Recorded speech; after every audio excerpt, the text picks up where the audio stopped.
Quando nem o Vasco quer você no time, você percebe que a situação tá feia. Como que esse cara simplesmente há 7 anos atrás estava sendo considerado a maior contratação da história do Barcelona. Simplesmente jogando com Messi, chegou a fazer golaço em Copa do Mundo, jogar muito pela seleção. Chegou inclusive a ser substituto do Neymar na Copa. Mas aí o cara simplesmente desandou, começou indo para um monte de time que nem ele conseguiu.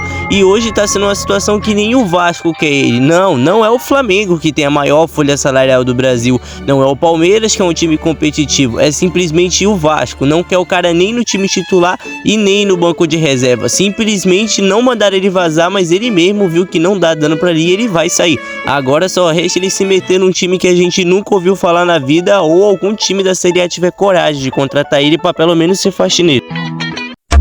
Ô Neymar, ô Neymar, ô Neymar, ô Neymar, ô Neymar.